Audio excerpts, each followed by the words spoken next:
Hi అండి. ఈరోజు recipe వచ్చేసి శనగల కర్రీ అండి.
వేసుకోవాలి.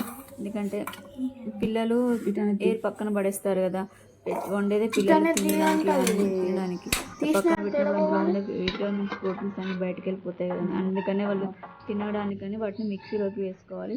ప్లస్ ఇప్పుడు ఉడికించిన వాటర్ని ఒక బౌల్లో తీసుకొని పక్కన పెట్టుకోవాలి. ఇప్పుడు మిక్సీ పట్టుకుందామండి శనగలని. ఇట్లా మెత్త పౌడర్ లాగా చేసుకోవాలి. ఇప్పుడు పౌడర్ని ఒక బౌల్లోకి తీసుకుందామండి. ఇప్పుడు అలానే ఒక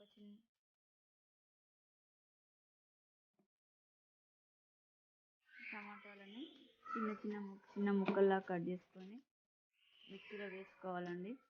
అలాగే ఒక ఆనియన్ కూడా తీసుకొని ఆనియన్ కూడా చిన్న కట్ చేసేసుకొని వాటిని అందులో రెండు కలిపి మిక్స్ చేసుకోవాలి. ఆనియన్ ప్లస్ టమాటా.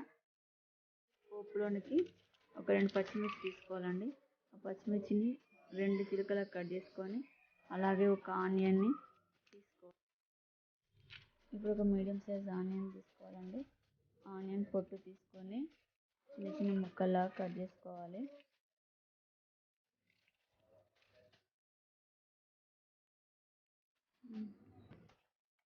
స్టవ్ వెలిగించి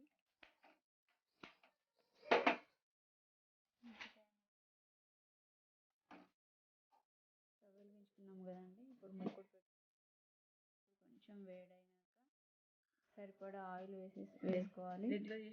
ఆయిల్ కొంచెం వేడైన తర్వాత జీలకర్ర, కొంచెం ఆవాలు, ఒక మరాఠీ మొగ్గ వేసుకోవాలి. మరాఠీ మొగ్గ ఫ్లేవర్ కోసం అండి.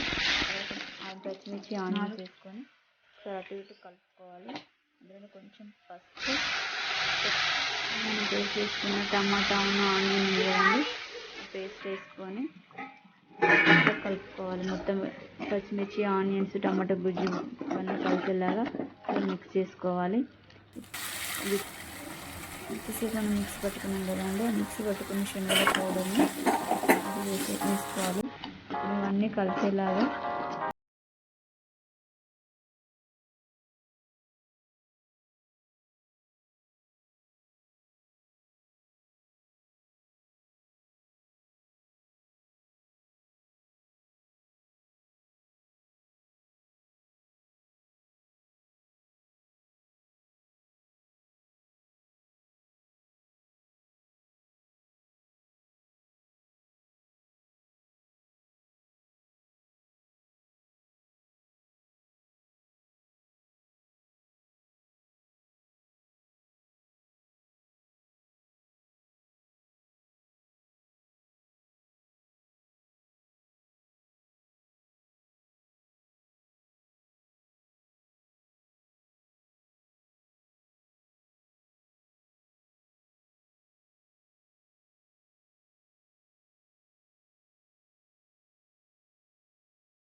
హాఫ్ సెకండ్ పాటు అట్లా ఒకసారి కలుపుకొని స్టవ్ ఆఫ్ చేయాలి.